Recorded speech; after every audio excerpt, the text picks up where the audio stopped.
جن کے دل میں خوف الہی ہوتا ہے اللہ تعالیٰ اس کی مغفرت فرما دیتا ہے، اس انسان کی مغفرت ہو جاتی ہے۔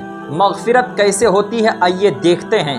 حضرت بابا فرید الدین رحمۃ اللہ علیہ ارشاد فرماتے ہیں، ایک نوجوان شخص تھا، جب اس کی موت کا وقت قریب آیا، نزا کے عالم میں تھا، تو اس نے اپنی امی سے عرض کی، امی جان میری 3 خواہش ہے آپ پوری کریں۔ ماں نے کہا بیٹا بتاؤ نا وہ کیا خواہش ہے؟ تو بیٹے نے کہا ماں میری پہلی خواہش تو یہ ہے جب میں مر جاؤں میرے پیروں میں رسی باندھ کر زنجیریں ڈال کر پورے شہر میں گھمانا۔ ماں نے کہا بیٹا ایسا کیوں؟ نماز بھی پڑھتے ہو، روزہ بھی رکھتے ہو، عبادت بھی کرتے ہو، پھر ایسا کیوں کرنے کے لیے کہہ رہے ہو؟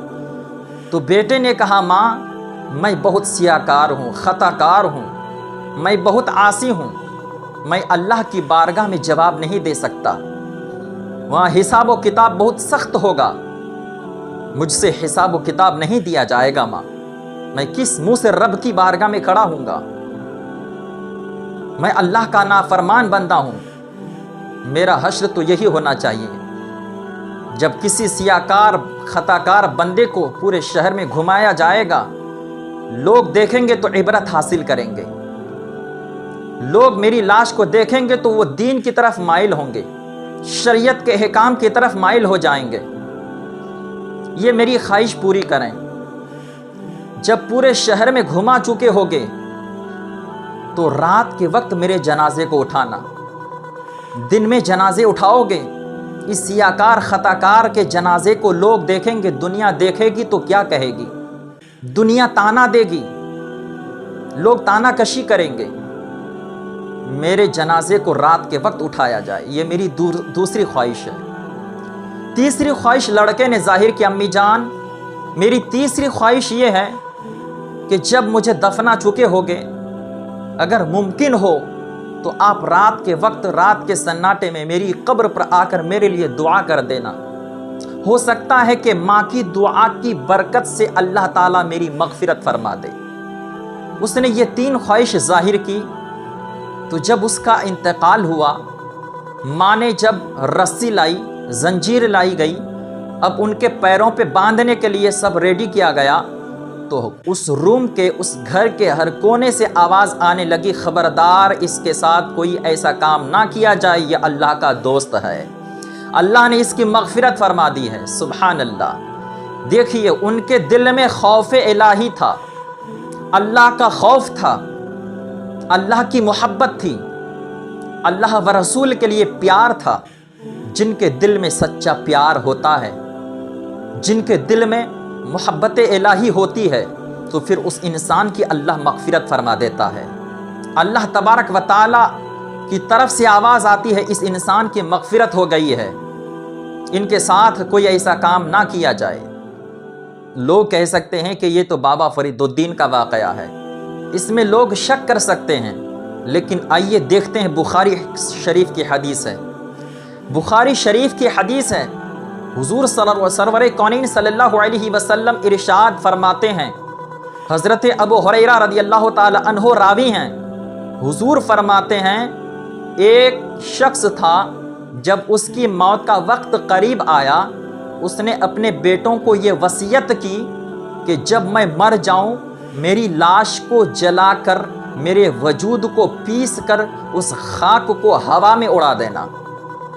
بچوں نے بیٹوں نے عرض کی، ابا حضور آپ ایسا کیوں کہہ رہے ہیں؟ حضور فرماتے ہیں اس شخص نے ایسا اس لیے کہا تھا کہ اس کو اللہ تبارک و تعالیٰ کے عذاب سے بہت ڈر لگ رہا تھا، خوف الہی سے لرز گیا تھا، خوف خدا سے کانپ رہا تھا کہ میں کس منہ سے رب کی بارگاہ میں کھڑا ہوں گا، میں کس منہ سے رب کو جواب دوں گا، میرے پاس کیا جواب ہوگا، وہاں حساب و کتاب تو سخت سے سخت ہونے والا ہے، میں حساب و کتاب نہیں دے سکتا، میرے بیٹوں میری لاش کو جلا کر خاک کر دینا، اس خاک کو ہوا میں اڑا دینا۔ اللہ اکبر۔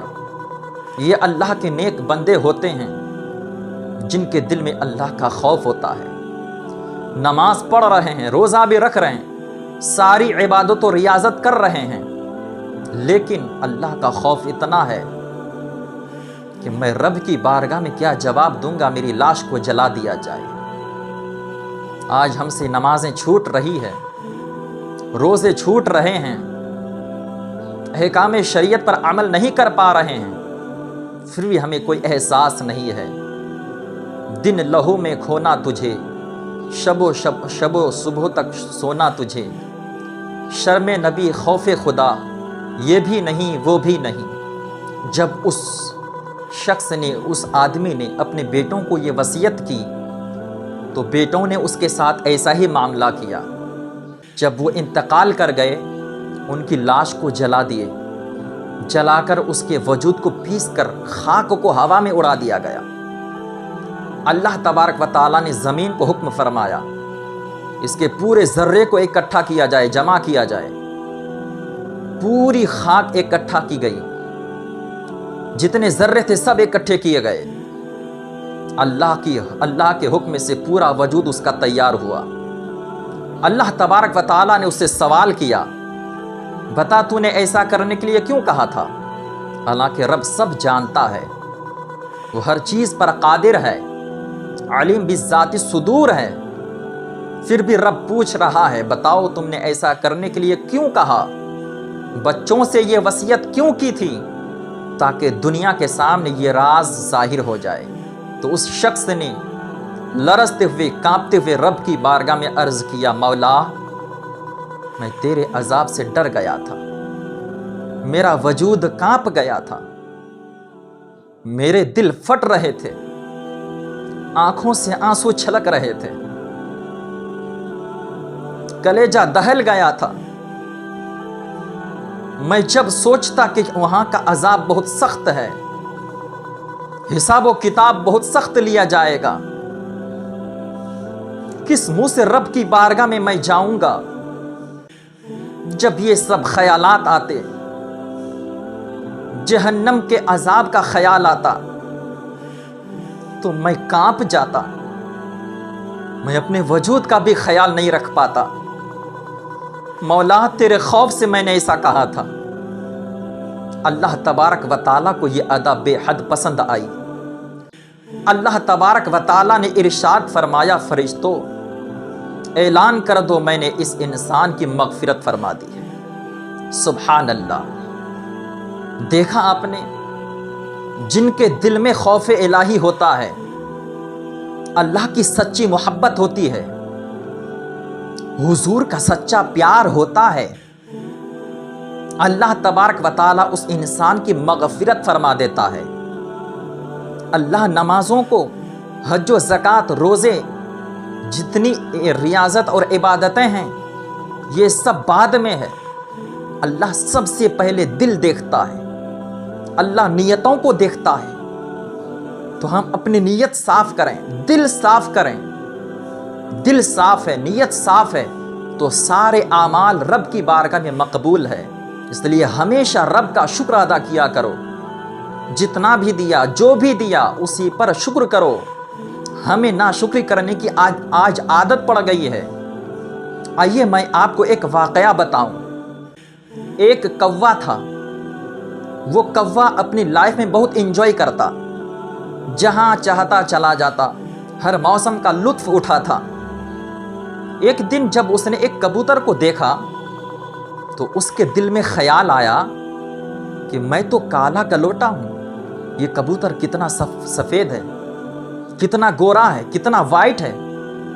وہ کوا اڑتا ہوا اس کبوتر کے پاس گیا اور کہنے لگا کہ تیری زندگی تو بہت اچھی گزر رہی ہوگی، تیری لائف تو بہت اچھی سے چل رہی ہوگی، کیونکہ تو تو بالکل سفید ہے، کتنا خوبصورت ہے، تو کتنا انجوائے کر رہا ہوگا نا۔ اس کبوتر نے جواب دیا کہ میں انجوائے تو نہیں کرتا ہوں، میں طوطے کو دیکھ کر افسوس کرتا ہوں، اس کے پاس 2 کلر ہے، میرے پاس تو ایک ہی کلر ہے، وہ طوطا زیادہ انجوائے کرتا ہوگا، اس کی زندگی اچھی گزر رہی ہوگی۔ کوے کے دل میں چاہت بڑی، چلو اب طوطے کے پاس چلتے ہیں۔ کوا اڑتا ہوا اس طوطے کے پاس چلا گیا، اس طوطے سے پوچھا کہ تو بہت خوبصورت ہے، تجھے بہت خوبصورتی دی گئی ہے، تیری زندگی اچھی گزر رہی ہوگی، بہت موج کرتا ہوگا، تو اپنی لائف کو انجوائے کرتا ہوگا، موسم کا لطف اٹھاتا ہوگا۔ اس طوطے نے کہا نہیں، میرے پاس تو 2 ہی کلر ہے۔ مور کو دیکھو، مور کتنا خوبصورت ہے، اس کو کتنا مزہ آتا ہوگا، وہ اپنی لائف میں کتنی انجوائے کر رہے ہوں گے۔ کوے کے دل میں اور چاہت بڑھ گئی کہ چلو اب اس مور کے پاس چلتے ہیں۔ وہ کوا گیا اس مور کے پاس اور اس مور سے پوچھا کہ بتاؤ تم اپنی زندگی میں کتنا انجوائے کر رہے ہو، تم اپنی زندگی کا لطف کیا لے رہے ہو، کیونکہ تم تو خوبصورت ہو، تمہارے اندر کوئی چیز کی کمی نہیں ہے۔ اس مور نے جواب دیا کہ سنو، اسی خوبصورتی کی بنیاد پر میں قید کر دیا گیا ہوں۔ وہ جو مور تھا وہ پنجرے میں بند تھا۔ اس مور نے جواب دیا کہ اسی خوبصورتی کے بنا پر میں قید کر دیا گیا ہوں۔ اگر میرے اندر یہ خوبصورتی نہ ہوتی، الگ الگ طرح کے رنگ کلر نہ ہوتے، تو مجھے بھی آزاد کر دیا جاتا، مجھے بھی لوگ آزاد کر دیے ہوتے، میں بھی انجوائے کر رہا ہوتا، میں بھی موسم کا لطف اٹھاتا، لیکن میں اپنی مرضی کے مطابق کہیں جا نہیں سکتا۔ میں آج کہیں اپنی مرضی کے مطابق کچھ کھا نہیں سکتا، میں کہیں جا سکتا نہیں ہوں، مجھے قید کر دیا گیا ہے۔ تمہاری زندگی مجھ سے اچھی ہے، تم اچھے ہو۔ تو اس کوے نے اس وقت کا کہا کہ یہ بات تو صحیح ہے، جس کو جو بھی ملے اسی پر شکر کرنا چاہیے۔ میں کوا ہوں، کالا تو ہوں، لیکن میری زندگی آزاد ہے، میں آزاد ہوں، میں کسی کے قید میں نہیں ہوں، مجھے قید نہیں کیا گیا ہے، میں جہاں چاہتا ہوں چلا جاتا ہوں۔ اس کوے نے اس وقت یہ سبق حاصل کی کہ میری زندگی سب سے اچھی ہے، مجھے کوئی ٹوکتا نہیں، کوئی پکڑتا نہیں، میں اڑتا رہتا ہوں، جہاں چاہتا ہوں چلا جاتا ہوں، انجوائے کر رہا ہوتا ہوں، میری زندگی اچھی ہے۔ تو اس واقعے سے سبق حاصل کرنا چاہیے ہمیں اور آپ کو کہ اللہ تبارک و تعالیٰ نے جس کو بھی بنایا، جیسا بھی کلر دیا، جیسا بھی ہے، جتنا بھی دیا، مال و دولت، جتنی بھی شہرت ہے، اسی پہ شکر کرنا چاہیے۔ کسی دوسرے آدمی کو مت دیکھو، ان کے پاس بنگلے ہے، گاڑی ہے، ان کے پاس یہ ہے وہ ہے، یہ ساری چیزیں مت دیکھو۔ اللہ تبارک و تعالیٰ جانتا ہے کس کو کیا دینا ہے، کب کس کو دینا ہے، تو یہ ساری چیزیں مت دیکھو۔ اللہ تبارک و تعالیٰ نے جتنا عطا کیا، جو بھی دیا، جو بھی کلر، جو بھی رنگ آپ کے پاس ہے، اسی پہ آپ شکر کریں، اسی پہ خوش رہیں، اسی میں ہمارے لیے اور آپ کے لیے بھلائی ہے۔ اللہ کی بارگاہ میں دعا کریں اللہ تعالیٰ ہم سب کو صابر اور شاکر بنائے۔